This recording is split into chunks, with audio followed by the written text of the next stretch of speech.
संत है तो श्री राम है। संत है तो श्री राम है, वही जग के कल्याण है। भड़क गए तो परशुराम है। सबसे पहले तो आप सभी को परशुराम जयंती की बहुत बहुत शुभकामनाएं and good morning to all of you and welcome again spin academy YouTube channel.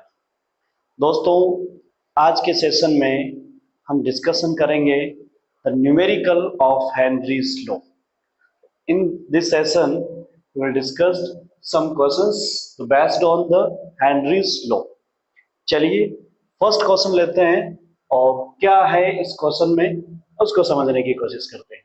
Yes, in first question the Henry's law constant for the oxygen. Focus कीजिए, यहां पर जो बात चल रही है वो किसकी है? Henry's law constant for oxygen. किसके लिए? ऑक्सीजन। देखो, कई बार क्वेश्चन सोल्व नहीं हो पाते हैं ना, तो हमें सबसे पहले तो जो न्यूमेरिकल है ना उसको रीड करना आना चाहिए। इस वजह से हम क्वेश्चंस, कई मोस्ट ऑफ स्टूडेंट्स को तो क्वेश्चन इसलिए सोल्व नहीं होता क्योंकि तो रीड नहीं कर पाते हैं। ये सभी की प्रॉब्लम होती है। अधिकतर स्टूडेंट्स की जो प्रॉब्लम है न्यूमेरिकल सोल्व नहीं होने की, वो होती है न्यूमेरिकल को रीड नहीं कर पाना, कौन कहां कौन सी वैल्यू दी हुई है, क्या पूछ रहा है, ये प्रॉब्लम्स होती है। तो कह रहा है कि the Henry's law constant for oxygen. अब यहां उसने ऑलरेडी दिया हुआ है, किसकी बात कर रहा है? कांस्टेंट। और किसके लिए? ऑक्सीजन के लिए। Dissolve in the water is 4.34 into 10 to power 4 ATM। तो इतने दूर जाकर उसने जो डिजिट दी है वो किसकी है? हेनरीज लॉ कांस्टेंट की है ना। तो सबसे बड़ी प्रॉब्लम यही होती है कि जब वो कांस्टेंट की बात यहां करता है, डिजिट बस दूर जाके देता है, तो बच्चा कंफ्यूजन में आ जाता है कि एक्चुअल में वैल्यूज दी किसकी गई है। दूसरी आप यूनिट से भी पता कर सकते हो, ठीक है ना। तो देखो, यहां पर Henry law constant for oxygen जो किसमें? Dissolve in the water is, यहां बोली हो बात उसने, is 4.34 into 10 to power 4 ATM 8 to 25 degree centigrade उस टेम्परेचर पर है। If the partial pressure of O2, O2 का जो पार्शियल प्रेशर है इन एयर में इज, वो दिया गया है 2 ATM, 0.2 ATM under atmospheric pressure, under atmospheric conditions पर। कैलकुलेट द, अब यहां से पूछ लिया कि पूछना क्या चाहता है, वो दिया क्या है? Calculate the concentrations of dissolve in O2, dissolve O2 in water, है ना। तो किसको डिसॉल्व कर रहा है? O2 को इन, यानी कि क्या उसकी कंसंट्रेशन क्या है, उसके पार्टिकल्स क्या है। कंसंट्रेशन का क्या मतलब होता है? कंसंट्रेशन जब किसी में पार्टिकल्स डिसॉल्व हो उसके वॉल्यूम में, तो यही होता है मोल्स। कंसंट्रेशन की बात करते हो तो क्या होती है कंसंट्रेशन टर्म? जैसे मोलरिटी है, कुछ भी है, तो मोल्स पर वॉल्यूम, यही तो कंसंट्रेशन है। तो मोल्स कितने डिसॉल्व है इन। अच्छा, ये कैलकुलेट ध्यान देना, यहां पर कैलकुलेशन जो निकालने के लिए बोला है वो मोल पर लीटर, यही बोल रखा है ये बात। किसमें बोला है? मोल पर लीटर, ठीक है। तो लीटर, ये तो लीटर वॉल्यूम तो लीटर आ गया, और ये मोल्स कितने हैं वो देख रहे हैं, तो लीटर में पूछा है, ठीक है जी। तो आई थिंक ये क्वेश्चन समझ में आ गया होगा। अब हम बात करते हैं हेनरीज लॉ की। तो हेनरीज लॉ क्या है? हेनरी लॉ फॉर्मूला सभी को पता होगा, क्या है आपके पास? P is directly proportional to mole fraction, यही होता है mole fraction, directly proportional to mole fraction of solute। तो P equal to KH x, ये solute, ये है, ये हेनरीज लॉ है। अब आपको यहाँ पर प्रेशर दिया हुआ है, जो सोल्यूट में लिया है उसका प्रेशर यहाँ निकलेगा, है ना। तो ये प्रेशर है, हेनरी कांस्टेंट है, ये मोल फ्रैक्शंस ऑफ द सॉल्यूट्स है, तो मोल फ्रैक्शन ऑफ सॉल्यूट दिया हुआ है। अब आपको फोकस करना है कि आपको वैल्यूज किसकी गिवन है। एक तो प्रेशर की बात कर रहा है, ये रहा पार्शियल प्रेशर, पार्शियल प्रेशर, तो प्रेशर ये रहा, और किसका है? गैस है O2, इसीलिए O2 का प्रेशर गिवन है, कितना है? 0.2। हेनरीज कांस्टेंट की वैल्यू गिवन है, ये रही, और आपको चाहिए मोल फ्रैक्शन। तो first of all mole fraction निकालोगे, mole fraction of O2 equal to कितना है, इस वैल्यू को मैं यही रहने दूंगा, तो यहां पर क्या हो जाएगा, PO2 upon upon KH, KH value put कीजिए। ऑक्सीजन की वैल्यूज क्या है, PO2 प्रेशर की वैल्यू कितनी दी हुई है ऑक्सीजन के प्रेशर की, 0.2 atm, और आपको कांस्टेंट KH की वैल्यू कितनी दी हुई है, ये रहा कांस्टेंट, कांस्टेंट की वैल्यू ये रही, कितना है 4.34 इंटू 10⁻⁻4 atm। अब आपको बहुत अच्छे से पता है कि जो मोल फ्रैक्शन है उसकी यूनिट नहीं होती है, उसकी यूनिट गिवन नहीं होती है, तो आपके पास वैल्यूज जब आप इसे कट कर दोगे तो ये तो इससे चला गया।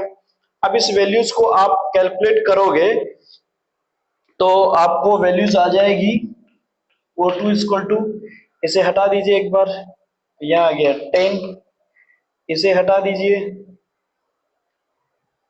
तो ये आ गया आपका 00 से ये चला गया। अब आप इसको कैलकुलेट करोगे तो ये आ गया आपका 2, और ये कितना है 3, तो ये हो गया 1, और इधर गया 14 7, ठीक है, ये है। अब ऊपर 1 है, मतलब आपके पास क्या वैल्यूज बच गई बेटा, 1 अपॉन, अब देखो आप इसको लेके जाओ, 217 का डिवीजन देना है, नहीं जा रहा है, 0.0 फिर 0 0 0 0, 1000 हो गया, 1000 हो गया, तो इससे काटोगे अगर, तो आपकी जो वैल्यूज है, आपकी जो वैल्यूज है वो अप्रोक्स कितनी आ रही है, यहां से इसको कट करोगे कितनी आ गई,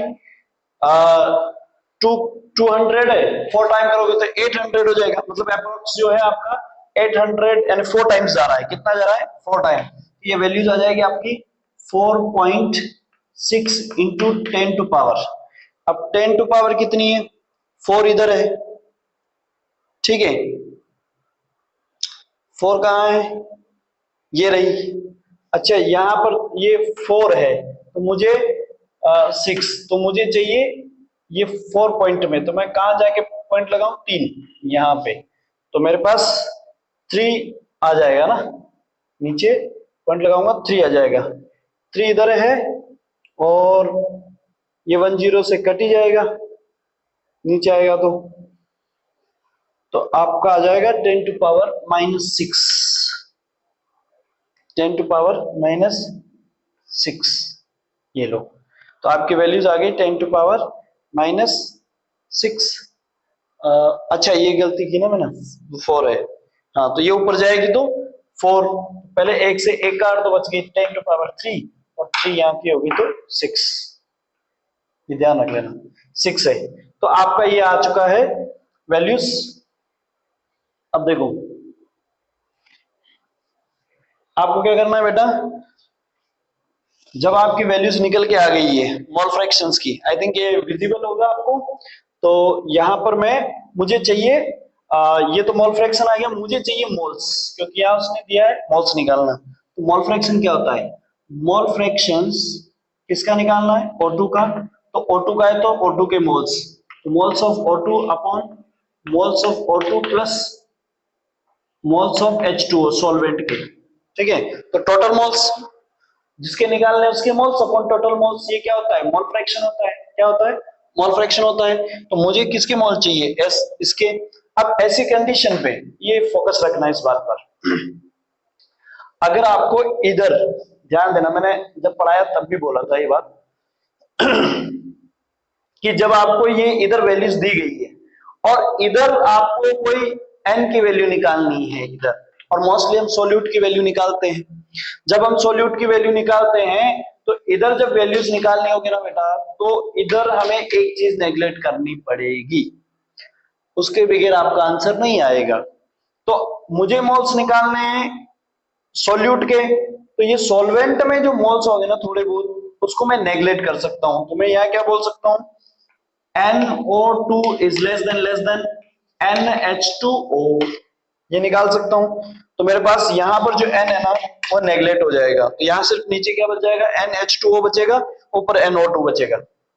ठीक है, तो मेरे पास आ गया NO2 equal to NO2 upon NH2O। चलिए, ये तो मुझे कैलकुलेट करनी ही, ये वैल्यूज गिवन है और इसके मोल्स निकालने हैं, तो हमारे पास लीटर में निकालने हैं। तो ये तो पता लग गया, इसका वॉल्यूम, इसका वेट कितना है 1000 इसका, तो ये हो गया। मोल निकालना है मुझे H2O का, तो कितना हो जाएगा 1000 ग्राम अपॉन इसका मॉलिक्यूलर मास कितना होता है 18 वाटर का, और इसे कैलकुलेट करोगे तो आपका जाएगा 55.55 या 5, ठीक है ना, 0.5 ले लो आप, कोई दिक्कत नहीं। ये मोल्स आ गए इसके, किसके, वाटर के। अब ये लर्न कर लेना कि आपके जो वाटर के मोल्स है ना वो इतने ही होंगे, अगर आपने 1 लीटर में या 1000 ग्राम में निकाला वाटर का, तो फिक्स है, कई जगह बार बार आएगा, तो कैलकुलेशन करने की बजाय डायरेक्ट याद कर लो, 55.5 या 55 आता है। ठीक है, चलिए अब पुट कीजिए, 4.6 into 10 to power 6 equal to number of moles of O2 upon 55.5। इसे कैलकुलेट करोगे तो इसे मल्टीप्लाई करना पड़ेगा आपको, तो मैं ऐसे कर दूं इसको, NO2 equal to 4.6 into 10 to power minus 6 into 55.5। अगर मैं यहाँ पर 55.55 इंटू 4.6 को कैलकुलेट करूं, 510 सॉरी 30 33 3 33 3 33 4 से करूंगा तो मेरे पास आ जाएगा 20 0 2 22 2 22 2 22 0 3 5 5 5 2। अब देखो मुझे पता है कि अगर मैंने ये लिया है तो 1 और 2 3 के बाद पॉइंट लगाऊंगा, तो ये लो 3 के बाद यहां से यहां तक 3 के बाद। अब मुझे क्या करना है, मुझे 2 की डिजिट में लेना है, 2 की डिजिट में लेना है, तो मुझे यहाँ 2 और कम कर देना है, तो कितना हो जाएगा 2.5 into 10 to power minus 4। Finished it. ठीक है, तो आपका आंसर क्या आ गया, moles of 2 equal to 2.5 into 10 to power minus 4।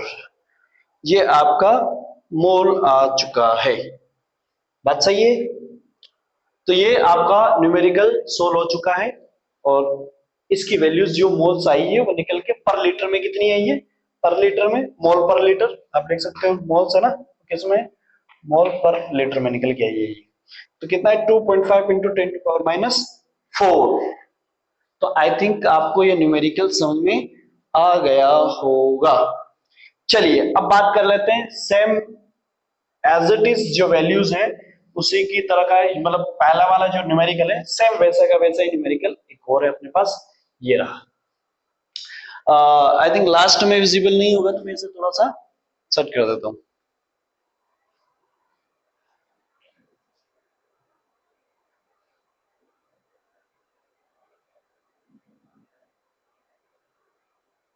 Okay तो आई थिंक अब विजिबल होगा आपको, है ना।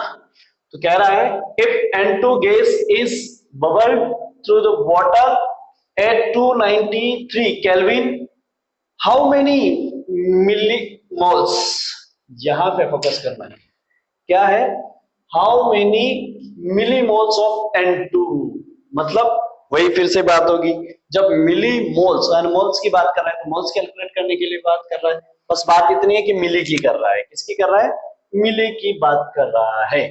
तो चलो अभी समझा देंगे मिली क्या है।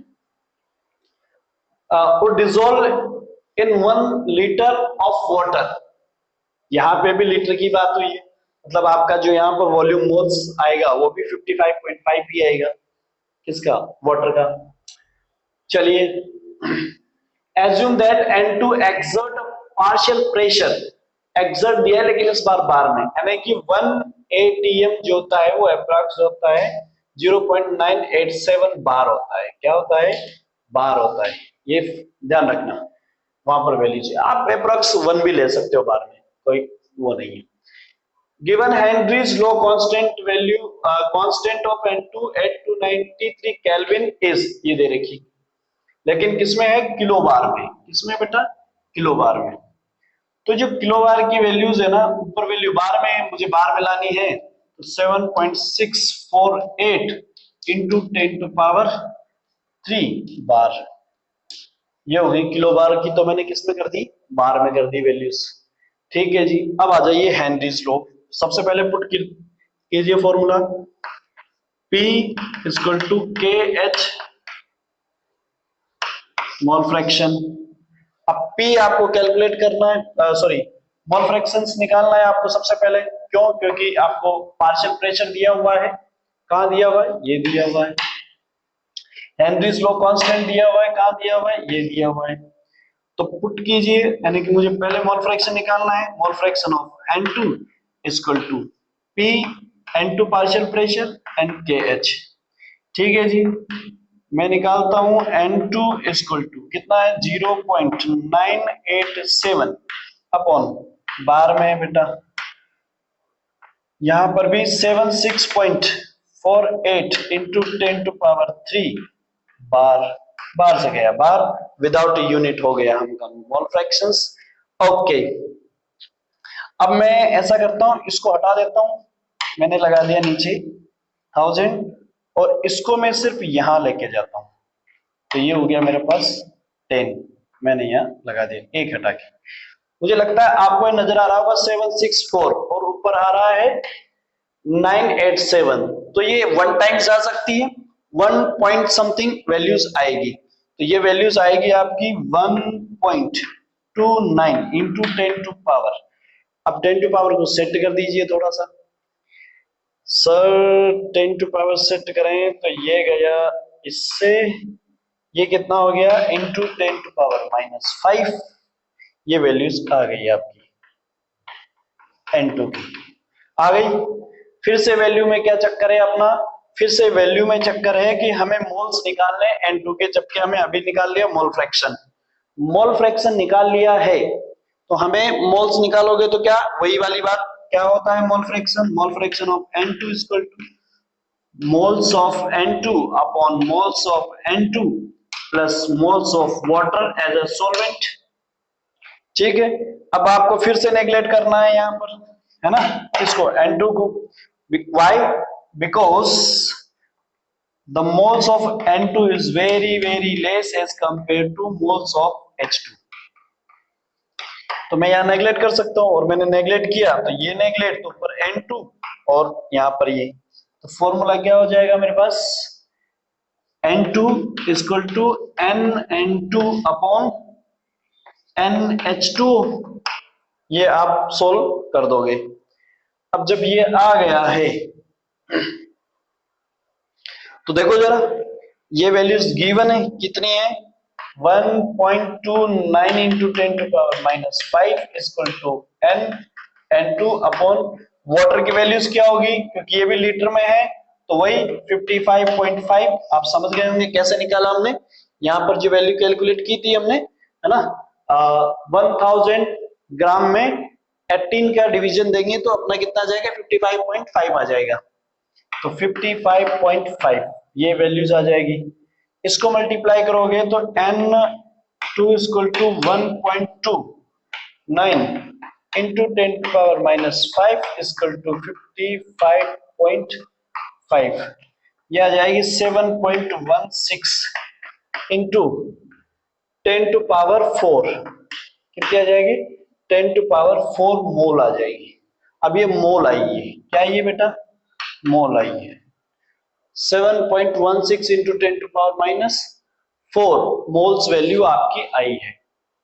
अब मुझे किस में चाहिए ये वैल्यूज, एक्चुअल में उसने जो पूछा है वो पूछा है मिलीमोल्स में।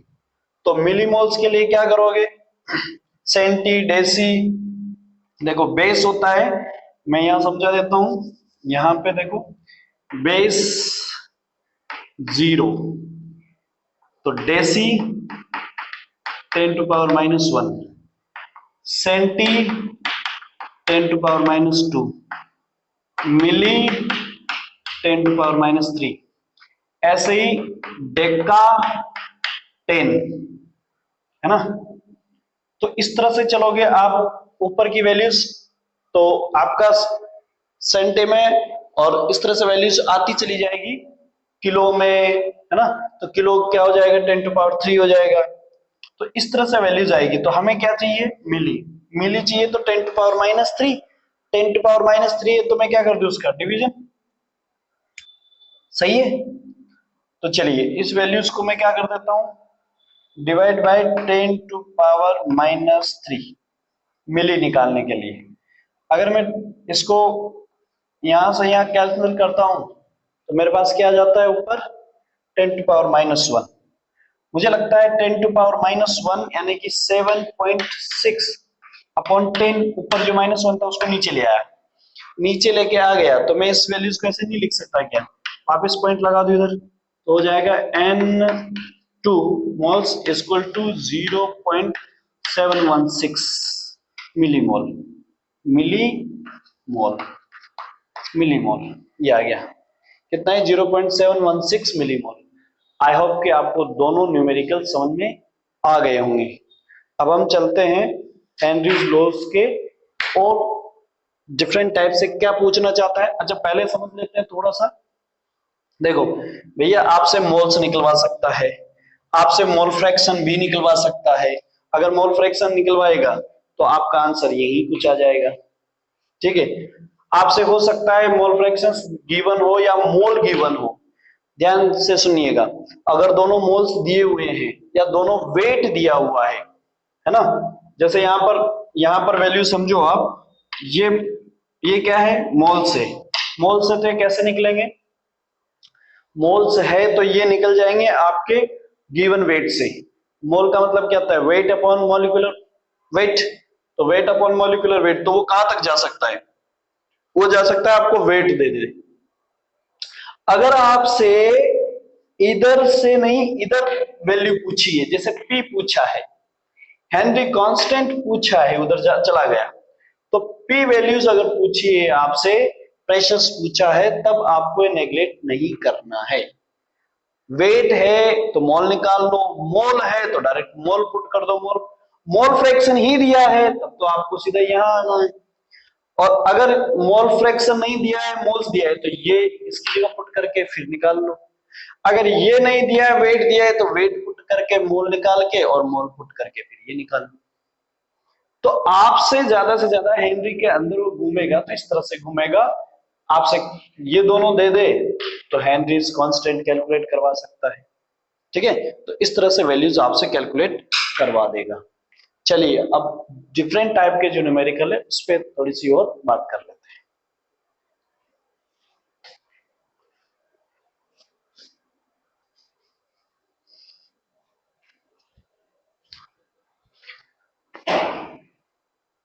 तो अब हम बात कर लेते हैं हमारे जो नेक्स्ट क्वेश्चन है उन पर। हमारे पास क्वेश्चन है, क्वेश्चन नंबर 3 कौन सा है, H2S a toxic gas with a rotten egg like smell is rotten egg like smell is used for the qualitative analysis, है ना। तो ये आपके पास H2S जो गैस है वो टॉक्सिक नेचर की है, प्लस उसमें जो स्मेल आती है वो कैसी है, रोटन एग मतलब सड़े हुए अंडे जैसी। ठीक है ना, तो ये उसकी जैसी स्मेल है। Is use for qualitative analysis, की क्वालिटेटिव एनालिसिस के लिए। If the solubility of H2S in water at STP is 0.195 m, calculate Henry's law constant। इस क्वेश्चन में बहुत कुछ छुपाया हुआ है, आपको समझ ही नहीं आएगा। अगर क्वेश्चन नहीं समझा आपने कभी तो फिर आपको दिक्कत यह आएगी कि सर इसमें ओनली वन वैल्यूज गिवन है, इसके अलावा कुछ भी गिवन नहीं है। तो फिर बाकी कहाँ है, गिवन है लेकिन हिडन में है, सारा कुछ हाइड कर रखा है और उसको हमें समझना पड़ेगा कि कौन सी वैल्यू कहाँ है। उसके लिए सबसे पहले हम इसमें लिखते हैं फॉर्मूला। फॉर्मूला क्या है हेनरीज लॉ का, P इक्वल टू के एच मोल फ्रैक्शंस। चलिए, अब इसमें H2S गैस की बात हो रही है। किसकी हो रही है? H2S गैस की। तो आई होप ये प्रेशर भी H2S का होगा और यहाँ मोल फ्रैक्शन भी H2S के लिए ही बात कर रहा होगा। चलिए, आपको इसमें जो वैल्यूज निकालनी है वो तो KH की निकालनी है। तो हम KH को इधर ले आते हैं। KH को इधर लाओगे तो आपके पास हो जाएगा PH2S upon mole fraction of H2S। ये हो जाएगा, ये आपको कैलकुलेट करना है। Very good. अब आपको इसमें प्रेशर्स ढूंढना है, तो प्रेशर ये दे सॉरी प्रेशर ढूंढना है, प्रेशर गिवन नहीं है सर। और क्या ढूंढना है? और मोल फ्रैक्शंस वैल्यूज ढूंढनी है। मोल फ्रैक्शंस भी समझ नहीं आ रही है क्योंकि ये जो है m दिया हुआ है। अब आप समझो, यहां पर देखो, ये STP पर दिया हुआ है, प्रेशर तो यहां छुपा हुआ है। एक होता है NTP, एक होता है STP। एक होता है NTP, एक होता है STP। NTP क्या है? नेचुरल टेम्परेचर प्रेशर, और नेचुरल में हम जो प्रेशर्स है वो क्या लेते हैं? ATM। क्या लेते हैं? ATM। ठीक है। और जहां पर जो प्रेशर होगा STP पर, वो हो जाएगा बार में। किसमें? बार में। और होता है 0.987 बार। ठीक है। तो इसका मतलब प्रेशर भी मिल गया, ये रहा प्रेशर, इसका प्रेशर मिल गया। अब बात आती है ये क्या चीज है? m दिया हुआ है। m मतलब स्मॉल m, कोई कंसंट्रेशन की बात कर रहा है, लेकिन इसने एक चीज बोली हुई है STP पर है, तो वो चीज भी किसमें है? लीटर के अंदर है, वॉल्यूम के अंदर है। तो आपके लिए यहां पर जो H2S है ना, वो दिया हुआ है उसके मोल्स। क्या है? क्योंकि हम जानते हैं मोल पर लीटर होता है। क्या होता है? पर लीटर होता है। H2S के मोल्स निकालने हैं आपको, है ना? तो आपको मोल्स निकालने हैं H2S के। तो मोल कितने दिए हुए हैं, मतलब आप वैल्यूज निकालोगे 0.195 अपॉन 1। तो बताओ इसके मोल्स की जो वैल्यूज आ गई वो कितनी आ गई? 0.195। ये लीटर 1 है ना वॉल्यूम में, तो मोल्स कितनी आ गई? मोल्स आ गए, यानी कि NH2S जो है वो आ गया आपका 0.195। ये आ चुका है। ओके, बाकी तो किसकी बात कर रहा है? वाटर की बात कर रहा है। तो मोल फ्रैक्शंस आप निकाल लोगे, सेपरेटली निकालना चाहते हो सेपरेटली निकाल लो और फिर कैलकुलेट कर लो। तो आप यहां पर मोल फ्रैक्शन सेपरेटली निकाल लो। कैसे निकालोगे मोल फ्रैक्शन ऑफ H2S? तो सेपरेटली निकालेंगे 1.95, क्योंकि हम मोल फ्रैक्शन ऑफ H2S में क्या जानते हैं? Moles of H2S upon moles of H2S plus NH2O। ये निकाल रहे हैं। ठीक है। अब इसकी वैल्यूज निकालोगे तो moles of mole fraction of H2S, moles क्या आ गए? 0.195 अपॉन, देखो इस बार मोल फ्रैक्शंस कैलकुलेट करवा रहा है हमसे, तो क्या आ जाएगा आपके पास? यहां पर वैल्यूज निकालोगे तो 0.195 प्लस कितना है बेटा? 55.5। इसको कैलकुलेट करोगे तो H2S, देखो कैलकुलेट करो इसको, इसको इसमें ऐड कर दोगे तो आपका आ जाएगा करीब 55 पॉइंट, इसे ऐड करोगे तो ये आ जाएगा करीब 55.7 कुछ करीब आ जाएगा ना। तो ये वैल्यूज आ जाएगी। अब इसे कैलकुलेट करोगे तो आपकी जो वैल्यूज है वो करीब करीब आनी चाहिए, क्योंकि मेरे पास यहाँ ज्यादा वैल्यूज है, ऊपर कम है, तो ये आ जाएगी आपकी 0.003 के आसपास, 35 के आसपास ये वैल्यूज आएगी, है ना? आप निकालोगे इसको तो ये वैल्यूज आ जाएगी। चलिए आगे की बात कर लेते हैं। अब आपके पास हेनरीज कांस्टेंट निकालना है इसके अंदर। तो हेनरीज कांस्टेंट में आपको क्या क्या मिल गया? प्रेशर्स, मोल फ्रैक्शंस। प्रेशर कितना है आपका? प्रेशर है 0.987 बार अपॉन मोल फ्रैक्शंस क्या निकल गया है? 0.0035। उसकी यूनिट होती नहीं, उसकी है तो हेनरी कांस्टेंट की जो यूनिट आएगी वो क्या आ जाएगी, बार में आ जाएगी।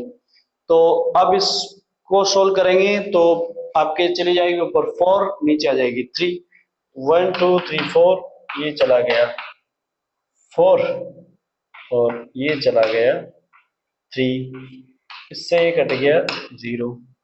अब आपके पास 35 है, 987 है, 35 का 987 में डिवाइडेशन करोगे तो आपके पास वैल्यूज जो है वो करीब करीब आएगी 282, 282 के आसपास आ जाएगी, है ना। 3 का दोगे तो वैसे ही जा रहा है आपका, 30 में दोगे तो 3 टाइम चला जाता है, लेकिन 35 है तो 2 टाइम्स स्टार्टिंग में ही जाएगा, तो ये आ गया।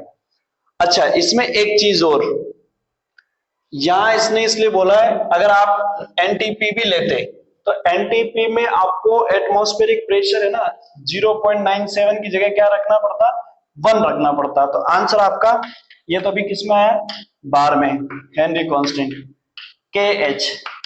अगर मैं यहां पर 1 रख के वैल्यूज फिर निकालता तो इसकी वैल्यूज में ज्यादा फर्क नहीं आता, ये करीब आता है एटीएम पर। किस पे आता है, एटीएम पर। 282 और 285 ये फर्क आता अगर हम यहाँ एनटीपी ले लेते तो ये न्यूमेरिकल है इसके।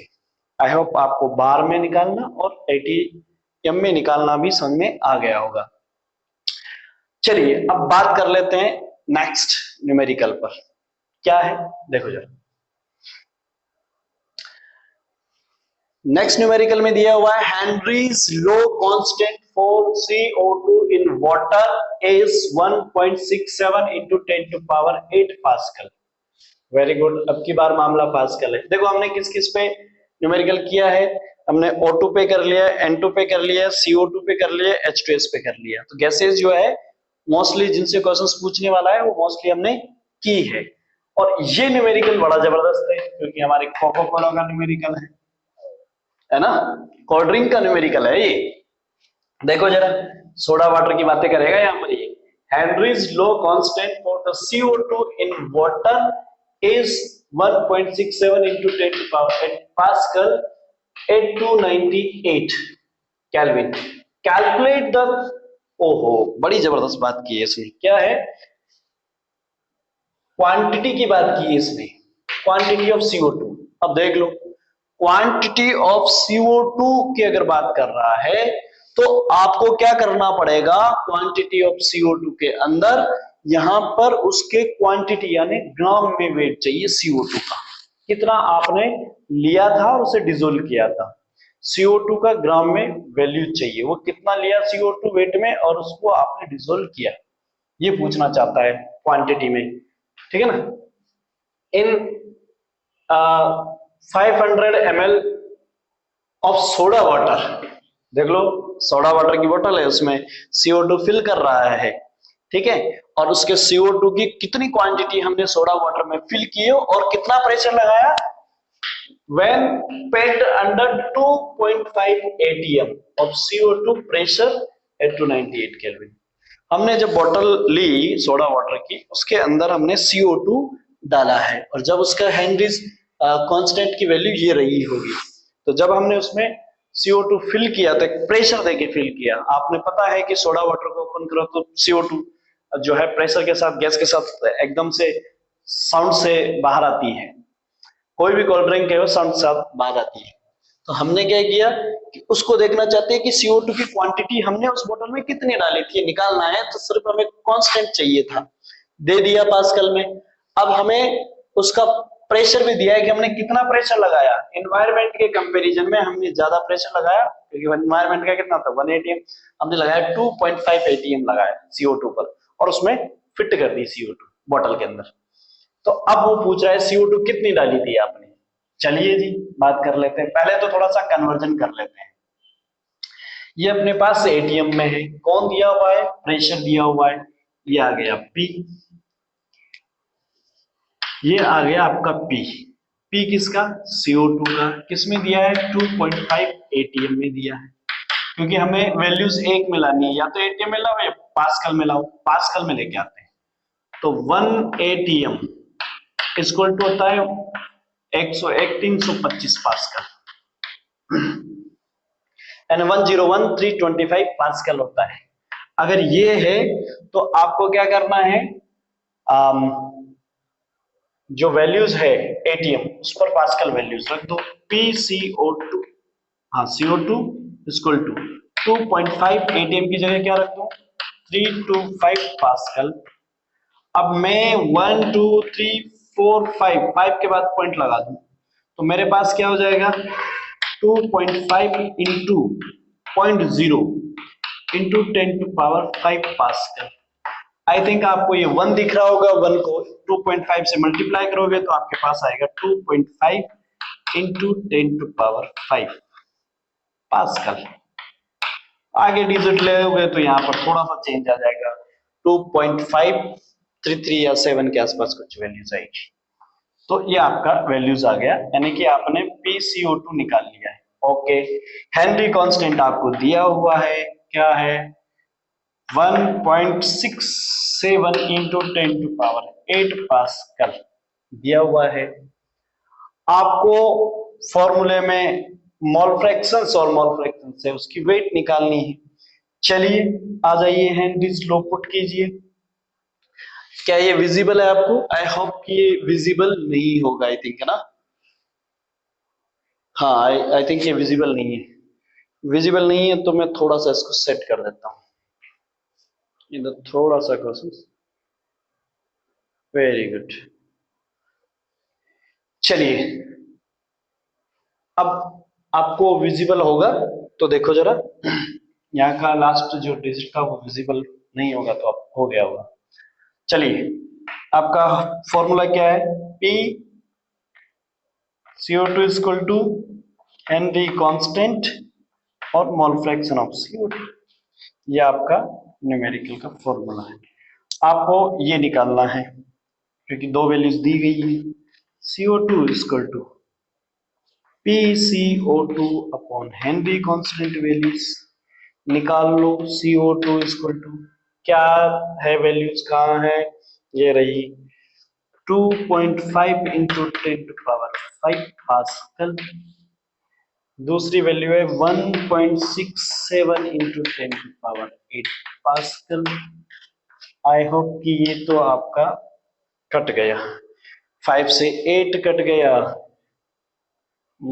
इधर देख लो इसको 2 टाइम्स और ये देख लो 1 टाइम्स ऐसा, और ये पॉइंट हटा देना और इसको कैलकुलेट कर दो। 1.7 10 से 10 चली गई, 3 है 2 2 चली गई, 2 बच गई। अब इसको सोल्व करो। अच्छा, अपन एक काम करते हैं, वापस डिजिट छोटी कर लेते हैं नीचे, क्योंकि आसानी रहेगी। एक वापस हटा के और यहाँ लगा देते हैं, है ना, 16 पर लगाते हैं। तो 16 का 25 में आप वैल्यूज का डिवाइडेशन करोगे तो आपके पास वैल्यूज निकल के आ जाएगी, कितनी है 1.5 के आसपास। क्योंकि हम 16 का देंगे तो 1 टाइम जाएगा ही जाएगा, 1.5 इंटू 10⁵ बच गया, ये इससे चला जाएगा तो 3 बच गया, तो 3, ठीक है ना। तो ये आ गया किसका, मोल फ्रैक्शंस। ये आ गया आपका मोल फ्रैक्शंस ऑफ CO2। तो मोल फ्रैक्शंस ऑफ CO2 1.5 इंटू 10⁻⁻3, ये कुछ करीब आपकी वैल्यूज आई है। वन और मान के चलिए, डिवाइडेशन होगा तो। अब आपको बेटा ये मोल फ्रैक्शंस आया है तो आपको क्या निकालना है, मोल्स निकालना है, वेट निकालना है। मोल फ्रैक्शन आ गया तो क्या होगा आपका, mole fraction of CO2 equal to NCO2 upon NCO2 plus NH2O, ये है। तो आपके पास मोल फ्रैक्शंस है 1.51 इंटू 10⁻⁻3 इक्वल टू NCO2। अब यहां पर मुझे इसके पहले मोल चाहिए तो मैं इसको नेगलेक्ट करूंगा, CO2 को, CO2 के यहां नेगलेक्ट करूंगा तो हमारे पास क्या हो जाएगा, क्योंकि यहां पर हम कह सकते हैं किधर लिखे हम, इधर लिख देते हैं यार सेपरेटली। क्या बोल सकते हैं, NCO2 लेस देन NH2, इस वजह से हम यहाँ पे क्या कर सकते हैं, नेगलेक्ट, तो हमारे पास बच जाएगा NH2। अब हमारे पास है ना वॉल्यूम जो दिया गया है वाटर का वो है 500, हमें पता था 1 लीटर में हमने जो निकाला है वो आ रहा था 55.5 आ रहा था। अगर 55.5 1 लीटर में आता है मतलब हमने 1000 में अगर लगाया 18 का तो आंसर आता है ये। अब हमारे पास ये कितना है, हाफ है, तो इसका भी हाफ कर सकते हो डायरेक्ट 1/2, इससे हाफ कर सकते हो 22 पॉइंट, क्योंकि 2 जाएगा, ठीक है, तो 22.7 के आसपास ही आएगा। तो 1.5 into 10⁻³ equal to NCO2 upon 22.78 के आसपास ही आ रहा है, ठीक है। ओके, तो अब आपको कैलकुलेट करना है मोल्स। मोल्स एक बार हम देख लेते हैं विजिबल है कि नहीं है, वैल्यूज अभी तो है, ये लीजिए, अब हो जाएगी थोड़ी बहुत और विजिबल। तो हमने क्या किया कि इस वैल्यूज को निकालना है, तो मोल निकालना है, NCO2 इक्वल टू, इससे multiply 1.5 into 10⁻³ equal to 22.78 NCO2। इसके मोल्स निकालोगे आप तो आपको ये मोल्स करीब करीब 1.25 है, 22, तो वो चला जाएगा थोड़ा, अगर डबल होता तो 44 के आसपास चला जाता, से कम है तो ये चला जाएगा 2 से ही अगर मैं करूं तो 2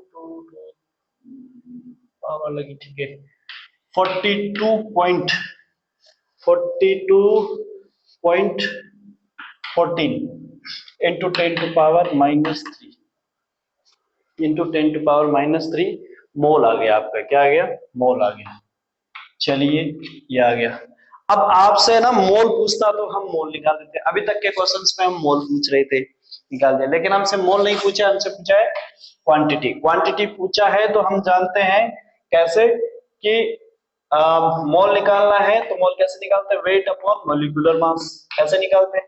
अब मुझे चाहिए वेट, क्वांटिटी चाहिए ना, मोल मेरे पास आ ही गया है, तो मैं क्या कर दूंगा, ऐसे multiply, weight equal to mole into molecular weight, molecular weight. चलिए वेट निकालना है, तो मोल कितने आ गए, मोल है 42.14 into 10⁻³ equal to molecular mass of the CO2 क्या है, molecular mass of the CO2 है 44, और इसको मैं सोल्व करता हूं तो मेरे पास वेट ऑफ CO2 आ जाएगा, क्योंकि मेरे पास यहाँ 10⁻³ है, तो मैं इसे मल्टीप्लाई करके और इसकी वैल्यूज को पॉइंट में कन्वर्ट करूंगा, तो ये करीब करीब आ जाएगा 1.8, कितना आ जाएगा, सॉरी 108 नहीं, 1.8 ग्राम के आसपास आएगा। कितना आएगा, 1.8 ग्राम के आसपास आएगा। आई होप कि इसकी डिजिट आगे भी आप बढ़ा सकते हो, कैलकुलेशन बढ़ाओगे तो 4-5 के आसपास और चली जाएगी, ज्यादा से ज्यादा 1.85 या 4 के आसपास रहेगी। तो ये वैल्यूज आपकी निकल के आ गई है। वेट हमें निकालना था तो वेट भी आ गया। तो न्यूमेरिकल्स में वो वेट पूछ सकता है आपसे, तो वेट तक ले जा सकता है ज्यादा से ज्यादा, है ना, तो वेट तक लेके गया वो आपको। तो क्वांटिटीज, बस ये थोड़ी सी चीजें हैं उनका, आपको उस पर फोकस रखना है, क्वांटिटी वगैरह क्या है। आई होप कि आपको ये वीडियोस बहुत अच्छे से समझ में आए होंगे। और प्लीज अगर ये वीडियो समझ में आ रहे हैं तो प्लीज लाइक में कंजूसी नहीं करो, लाइक शेयर सब्सक्राइब। अब इनिशियली स्टेज है तो आपको सब्सक्रिप्शंस और सब्सक्राइब करना होगा और लोगों को शेयर करना होगा। जितने ज्यादा लोगों को शेयर करोगे उतना ज्यादा हमें मोटिवेशन मिलेगा, नए नए वीडियोस हम लेके आएंगे। So thank you, bye bye, और फिर मिलते हैं नए वीडियो के साथ, नए न्यूमेरिकल के साथ। Thank you, bye bye.